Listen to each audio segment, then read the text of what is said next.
Welcome back and good to have you join us on VOP this morning. Nigeria's military has been dealt another devastating blow as Boko Haram insurgents launched a deadly raid on a military base in Borno State, killing a commanding officer, Colonel A.O. Lawal, alongside at least 6 soldiers, with reports suggesting casualties may be higher.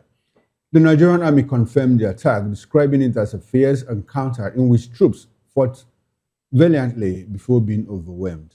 Just last week, the defense headquarters had confirmed the deaths of several soldiers in another terrorist assault in the same region, underscoring the relentless pressure on security forces battling insurgency in the northeast. The violence is not confined to Borno. In Zamfara State, fresh waves of terror attacks have intensified, with armed groups raiding communities, burning homes, and abducting villagers, sparking widespread fear and displacement. While security experts wonder the simultaneous escalation in the northeast and the northwest signals dangerous expansion of insurgent and bandit activities, threatening national stability.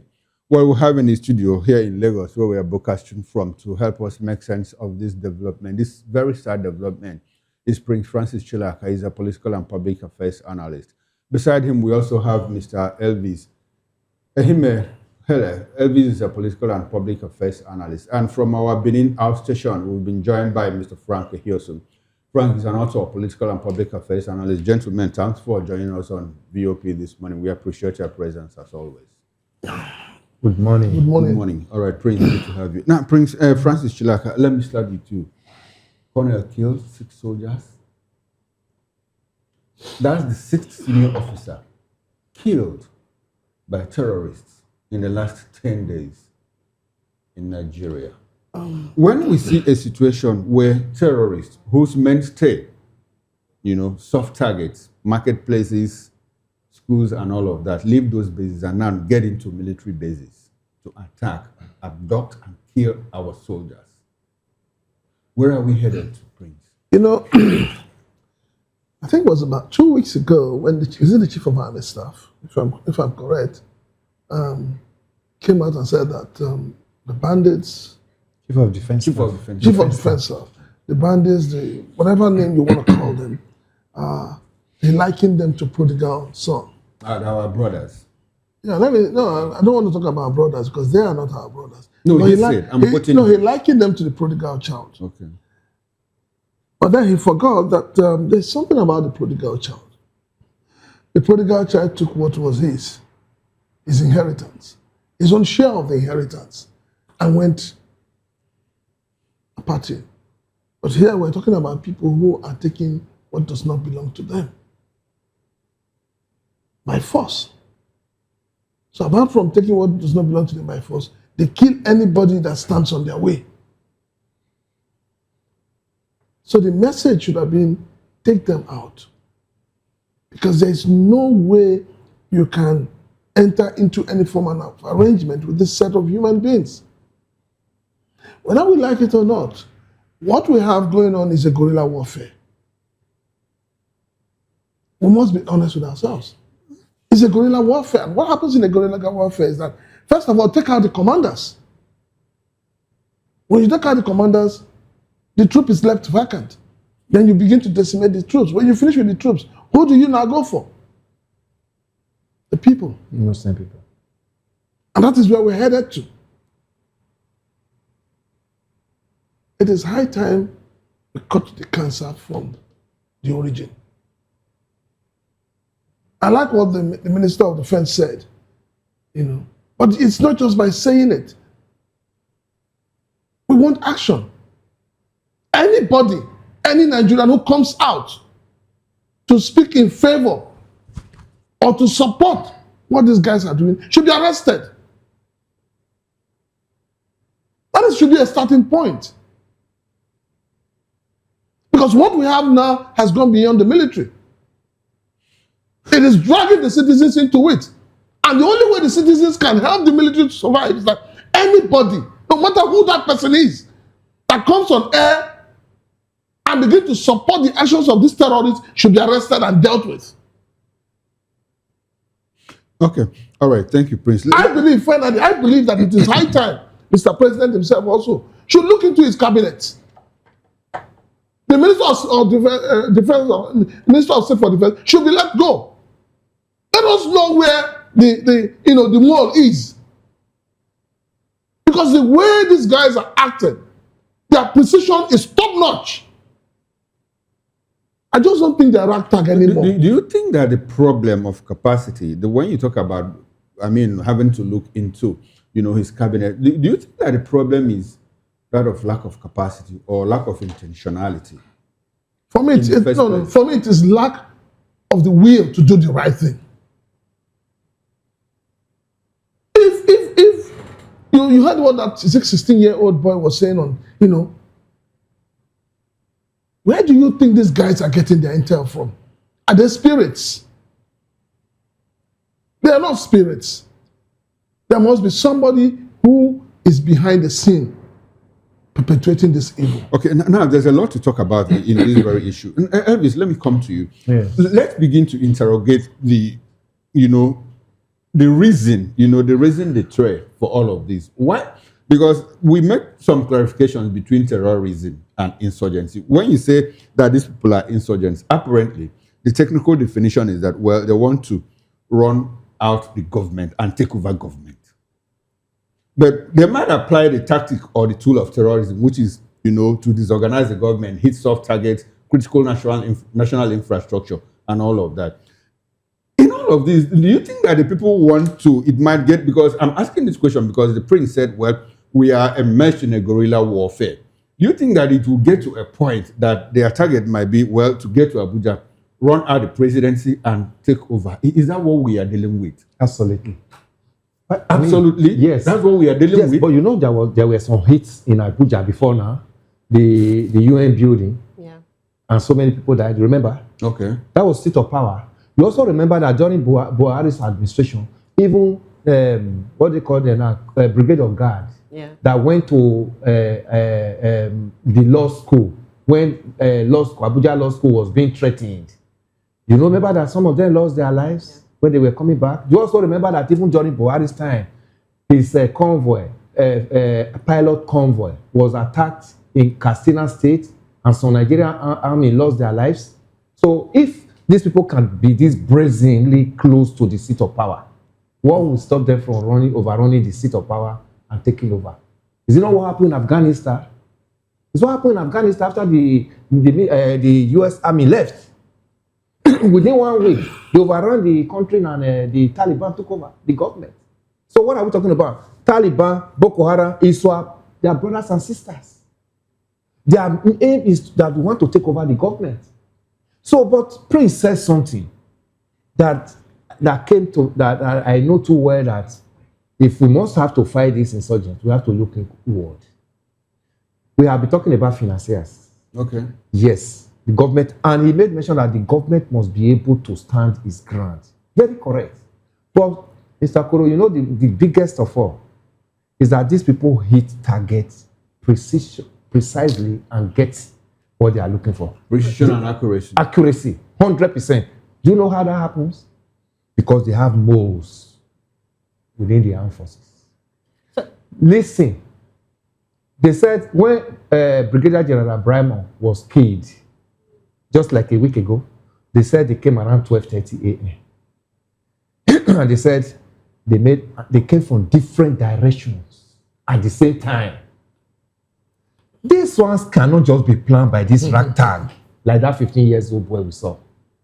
There are people who plan this thing for them. There are people who are within the armed forces that give them this. This is the number of personnel we have. This is the strength of our arms and ammunition. And these are the locations. This is the time our gas are like loose, kind of. We saw this in 1987 in the old Bender State, when Anini was terrorizing the old Bender State and his gang. Anini was not a spirit. Anini was not too powerful. The only success Anini was recording was just because Anini had an insider who happened to be DSP George Yamu. George Yamu was the Supro in terms of operation. So when Anini plans operation, George Yam tells him, don't go to that direction. Go this direction. Go this direction. I will not send my boys to your direction. He goes to bank, terrorize banks, hit his target, and come back successfully. Clinical finish. Seriously, cleanly. He was doing this the whole of Bender State then. He got to the Supreme Military Council, Armed Forces Ruling Council, IBB, and started asking the IG, where is Anini? What now happened? IBB said, DIG Omeben, you are from Bender State. Go and arrest your brother and bring. Omeben got there, and Omeben's driver was killed. It was God that saved Omeben. Kasmi Akagbosun, who was the commissioner of police in Bender State then, was shot in a very popular place, Ring Road in Benin. Until DIG Osayende, Pari Osayende, was brought in. Go and rescue this mission. What happened? He called elders and said, this is my challenge. I'm sent here. Until the Northerners know that this is their own fight. What now happened? Now discovered that the Mo who was actually leaking all the information to Anini is actually the man that was sitting at the head of the operation. George Yamu. When George Yamu was arrested, Anini now became blind. Wow. His movement was easy for the police to pick. Not until the Nigerian armed forces stopped this idea of, they have been they are our brothers, so we have integrated them, we have rehabilitated them. This war will not stop. All right, then. These so-called rehabilitated and integrated are still the ones that are leaking out these things to these guys in the creek. In the bush. Quite an analogy, Mr. Elvis, I must say, and I appreciate your take on this. Now, let's quickly run to Benin City, where we have Mr. Frank Ehios who join us. Good morning to you, Mr. Frank Ehios, and thanks for being part of this program. I need for you to unmute your device so that we can have your audio feed. Hello, Frank, can you hear me? Hello, Frank, can you hear me?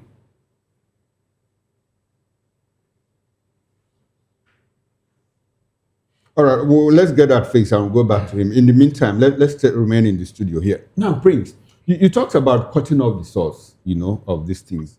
On Saturday, over the weekend, we had the government release 48 names of terror sponsors. Have you seen that list? I've seen the list, and how do you react to that? And it's a very shameful list, because you're releasing a list of people we don't know, no pictures, and nothing. It's like you're just like saying, let us satisfy these people. Questions have been asked. People are agitated, so let us give them names. Why is it that the government said they have tried 300 and something, convicted 300 and something? Who are they? Where are their pictures? Don't you and I have a right to know who they are?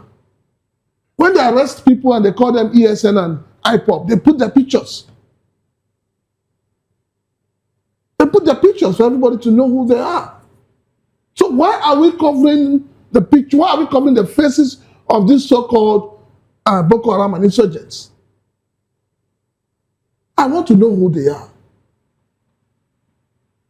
So that if I see somebody that looks like them, I'll run for my life. No, so you don't believe that those names are real, or that?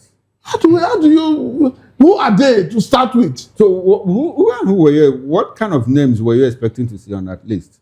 I was expecting to see the names of real Nigerians. I bet those are Nigerians. Real sponsors. Do you know them? Real sponsors. Do you know them? Over time, fingers have been pointed at certain people. Okay. And the government has turned a blind eye. Are you talking about sympathizers or? Well, if you're sympathizing a criminal, then you're a criminal. We're talking about financiers now. Financiers, not people who throw in money, big money. You see, it is the same people who finance and are the same ones who pity them. They're the same ones who show them love.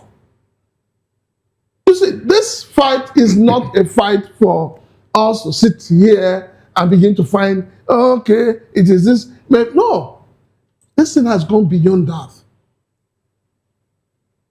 As a Nigerian, I wake up every day and the first news you see is where a village has been ransacked. Women have been kidnapped. People have been killed. You saw a video that was trending a few days ago. 400 people, women and children. You think it is funny? We sit here, we say, oh, it is the white, it is the north, it is no longer the issue of the north. It is not an issue of the Nigerian people. Because like play, this thing will move from the north to the east to the west. Kwara State is not safe. Ondo State is not safe. The other day you heard what happened in Ebonyi State. And we think it's a child's, it is no longer a child's play. I do appreciate your passion, Prince. Honestly, Nigeria is a very scary place to live in now. Well, I understand we've been able to re-establish connection with Mr. Frank here. So Frank, can you hear me now? Good morning and thanks for joining us. I can hear you very loud. Oh, very, beautiful, very well. beautiful. Good to have you join us. Now, I understand that you have followed. Unfortunately, I don't have the capacity to mute from the headquarters there, I guess. Can you come again? Hello, Frank, what did you say? I'm at the mercy of those operating the system over there. Anyway, it's about tech. It's all about tech. Nobody's trying to do anything funny. It's all about tech. But I do appreciate your presence. Now, let's quickly run into it. How do you react to the fact that, well, in the past 10 days, we have 6 senior officers. I'm talking about commission officers, senior ones, rank of colonel, brigadier, and all of that, killed by terrorists in Nigeria. More like the Northeast and the Northwest have become theaters of war. We're not talking about the rank and file in their numbers, 12, 22, the other time, and all of that. How do you react to the situation? Are we in a full-blown war situation? Honestly, let's have your broad reaction to these developments. My reaction is not different from what I've affirmed the opening time. They say the way you lay your bed, so you lie on it. Nigeria as a country, unfortunately, is an unserious nation state. And what has happened in the past 10 days is an indicator of worse things that lie ahead. I don't know why it's coming as a surprise. You don't need any peculiar training. You don't need to be an expert in matters of security to go across different parts of this country and just know that there is no modicum of preparedness that is normally required in a functional nation state for any sort of evils or security challenges. I have said it before on this, that as we are having discussions, that these bandits or terrorists or whatever name they are called, they can choose to strike in 100 locations at the same time. And the Nigerian state will appear handicapped. Rather, what we have is a government that comes to give assurances on and on and on that seem not to have any impact. Where we now have a commander-in-chief that seems to be an expert in condolence messages to the people being killed, on and on. Now, what makes this more painful, like you just mentioned concerning the one that's happened in the past 10 days, is that these bandits are not going to attack civilians. They are not just going to attack communities. They are going to run down brigade commands in military. A brigade command is about the foremost unit that stands for a front in terms of fighting against, as in onslaughts from invading nations or whatever it is that pertains to what infringes upon the sovereignty of a nation state. If bandits can peacefully, I use that term with emphasis, overrun a whole brigade command of a nation state, of the army of the most populous black nation in the world. They will operate for 2-3 hours successfully, run down a brigade command, repeat the same feat in a matter of days, on and on. And you think we have a nation? See my pain. My pain is that I asked myself, if I were a soldier, will I shoot a bullet for this country? I've said this for a very long time, that Nigeria does not display the requisite discipline that is required for nationhood.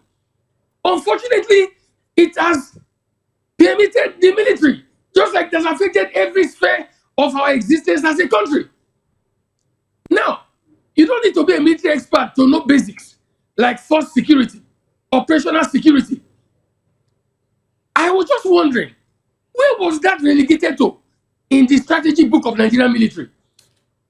Because I was in primary school when I started reading military magazines. There was no internet. I had some uncles that used to send me magazines from the US and from Europe.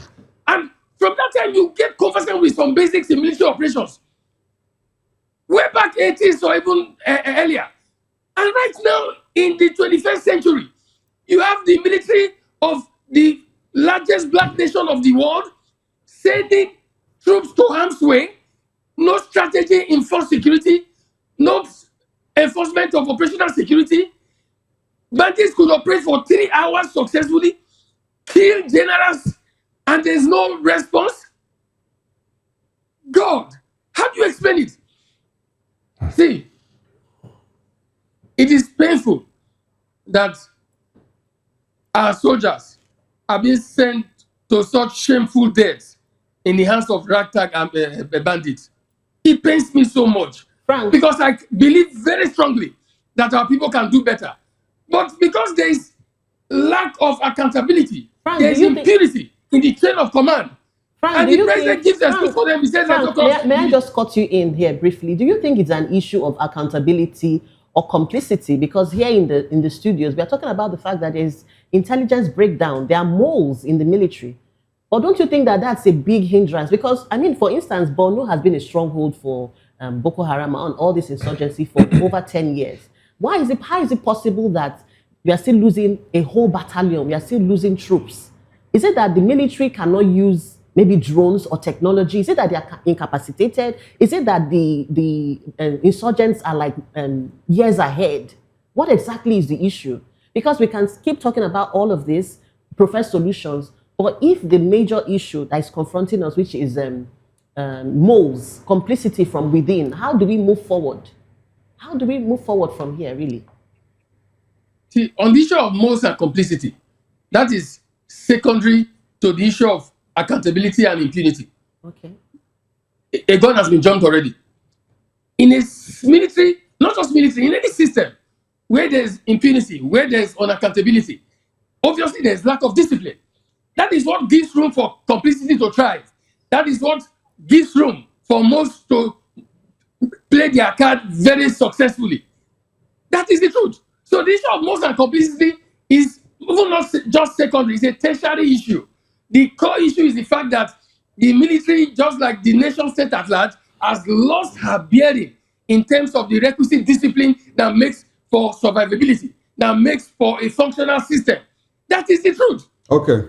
So, all right. I am telling you now that for the past 1 year and some months or about 2 years, is it not in the news that these bandits now use drones to do survey? In fact, they have more information about our military than our military has about them. My point is that Nigeria is like a disgrace in the Committee of Nations. Nigeria is like a disgrace in the Committee of Nations. All right, then. It's thank you very much. Actually, we're a disgrace right there in the Committee of Nations. Okay.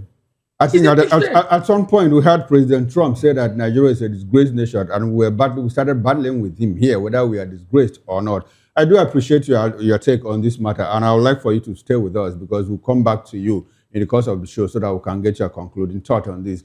In the meantime, let's quickly run to Anambra State, OCAP to be precise, where we have been joined by Dr. Dennis Ekemeze. He's here in the capacity of for public affairs analyst. Good morning, Dr. Ekemeze, and thanks for joining us on VOP this morning.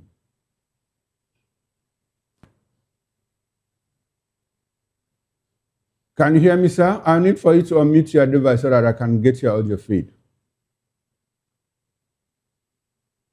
Can you hear me? Oh, beautiful, beautiful. I can hear you. I'm hearing you. I can hear you loud and clear. Thanks for joining us, sir. Now, I know you have followed this conversation. Now, the guy from Benin City, we have been having a discussion here. We are talking about lack of preparedness, and is it lack of preparedness that is really the issue? Or is it lack of equipment? Or is it sabotage and complicity on the part of the Nigerian military? While you answer that, I would like to have your reaction basically on the issue itself. 6 senior officers killed in the past 10 days. And you are there in the Southeast. I would like for you also to tell us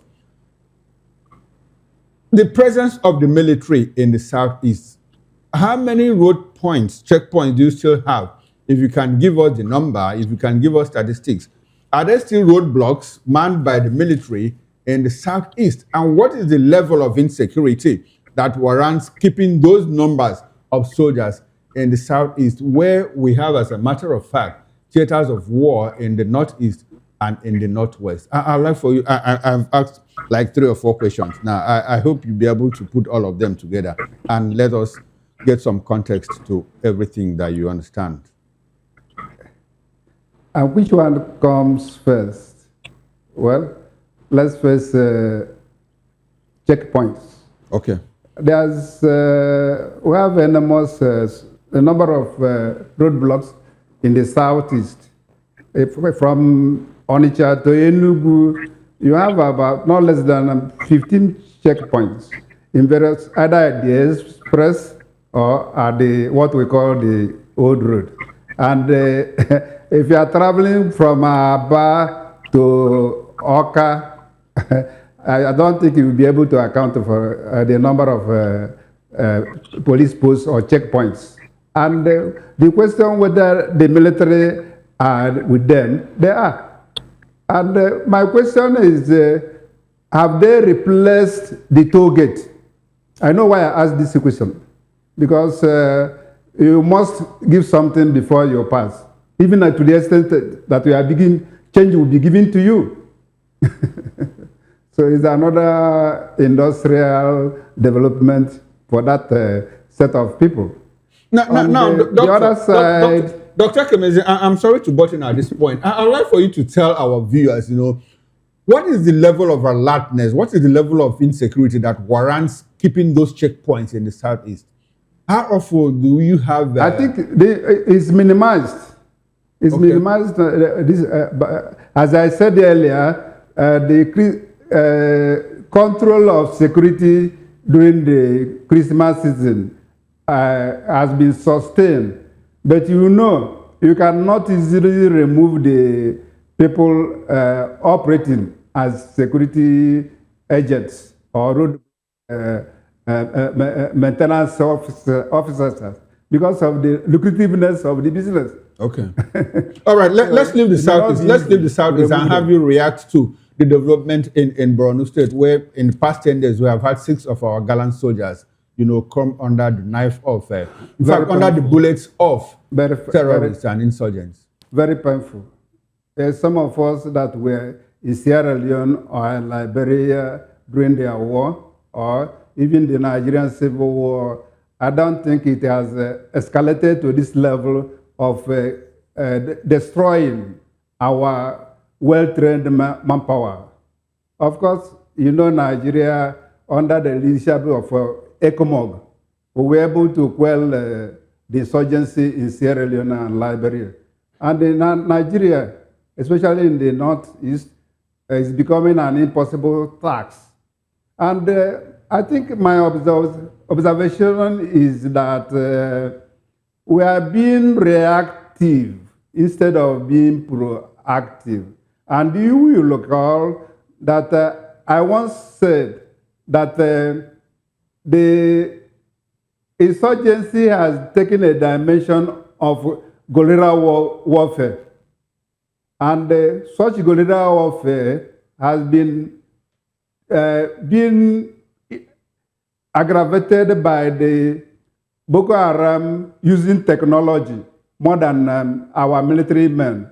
Of course, recently that they said even the drones they use would even contain weapons. So either that our military personnel are insufficiently equipped, or they have not adopted to modern military tactics. Okay, especially so you think it's an issue of lack of preparedness? So you think it's an issue of lack of preparedness on the part of the Nigerian army or Nigerian military? Well, yeah, whether it's preparedness or being proactive, not being proactive, I think they are now being reactive, waiting for them to come, and then they will fight.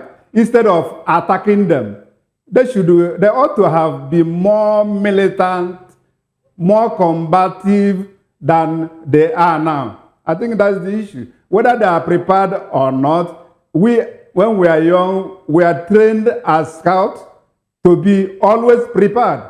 As a military, as disciplined people, they ought to be prepared. I think part of it also, so there's a sabotage in the system. Information is given out. And by the time you know it, they will be circled. And then it's a very pathetic story. Very pathetic indeed. Very pathetic. If you try indeed. to analyze it, it's painful. Very painful. Very, very painful. Thank you very much, Doctor. We are recruiting radicalized, what do you call it, insurgents into the system. And what do you expect? All right, then. Thank you very much, Dr. Our Dr. prodigal Dennis Ekeme. brothers. We'll come back to you in the course of the show. We'd like for you to stay with us. Now, let's quickly run to Benin and get Frank Ehesu's concluding thought on this matter. Frank, as you conclude, I'd like to ask you, they said that men, history repeats itself because men don't learn from history.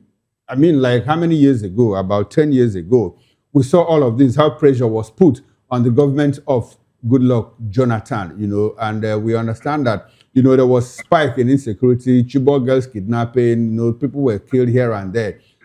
Do you see a replay of 2014, 2015 in this situation? Because all of a sudden we see a spike, into the terrorism, number of killings and all of that, especially going into an election year in 2027. Are you able to, is there a nexus between what happened then and now? How do you see that? What I see is beyond a nexus. It's not only a replay of what happened in 2014 or 2015 as the case may apply. It is an expansion of what has been sold for so long a time. So what is happening right now is much more complex. They are more empowered. Just for the sake of reference, they did Boko Haram when they started in the early 2000s. Government played politics with it from the time of Obasanjo until they blew out of proportion under Jonathan in 2011. And today it has become the hydra-headed monster that the government doesn't seem to have the capacity to deal with. Something must be established as we go on this line of discourse. Are soldiers being sent and handling such issues? First of all, is an indicator of the fact that the system has failed. Because the bulk of what pertains to security should have been handled primarily if we had a functional policing system. But because we don't have a functional policing system, the Nigerian army that is supposed to be our last line of defense is not the Nigerian police, unfortunately. Like the great discussant said just now, the number of checkpoints in the east, military checkpoints, not even police checkpoints. So Nigeria is going further down the brink. It is unfortunate. But like I said before, things don't change on their own. Due action taken is what will bring about change. What is government if it is not in charge? Because what this thing is sending a signal across our neighbors and nations in the world is that Nigerian government is not in charge. Because if the government is in charge, you must be in charge of your land space, your sea space, and your air space. Okay. And of late, equally, your cyberspace. Which space does Nigerian government control? Your discussant in the studio made reference to what happened in 2021. I was in Abuja when that incident happened, where bandits came to the federal capital territory, the seat of power. The president resides, and they operated successfully for more than 3 hours. More than 3 hours. They killed soldiers, they freed terrorists, and what have you from Yad in Kuje. More than 3 hours. All right, then. Frank. Thank you very much, Frank. Thank you very much, Mr. Frank. Here, so we need to run into our next topic of discussion. I'd like for you to step back as we get into all of that. Let's return to the studio. The print, briefly. In 2014, we are trying to create some, compare notes, 14 and up until this exactly the point. Now, at that point, we had a national leader of a political party, the current ruling party now, Bola Ahmed Tinubu. Then, not as president, just national leader. He said, "Hey, Mr. Jonathan, I mean, if you can't protect, the buck stops at your table. If you can't do this job, please get out of that seat." We have that same person on the seat now, and it looks like the problem is even compounded. If you see him one-on-one, what will you tell him? Are you a football fan? Sometimes. You know that the best players are the people that are not on the field. Oh, spectators. Yes. When Bola Tinubu was a spectator, he felt he was good. He felt he had the magic wand. He felt he had solution. Now he's wearing the shoes. First of all, he promised you electricity. He said, if I don't give you electricity after 6 months, when I come a second time, don't vote for me. But now he's using another tactics to campaign for votes. Insecurity, he said, oh, well, remember, you're even talking about Bola Tinubu. Talk about Shetima. Shetima told us that he will be in charge of security while Bola Tinubu is in charge of economy.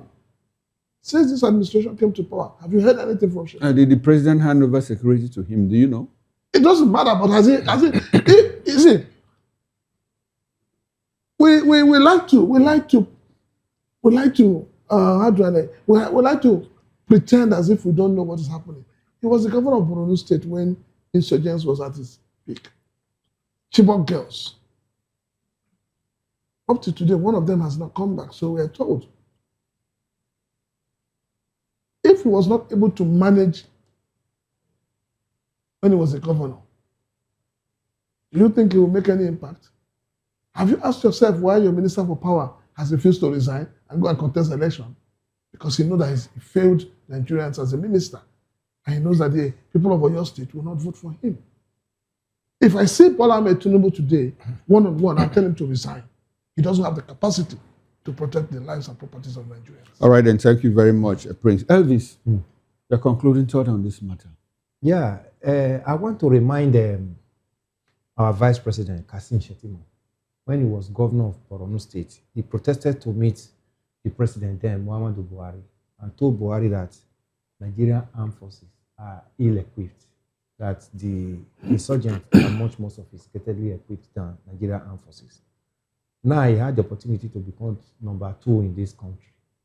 What has his government done so far to actually breach that narrative he's on to his boss then? What have they done? The president. Now he's in the saddle.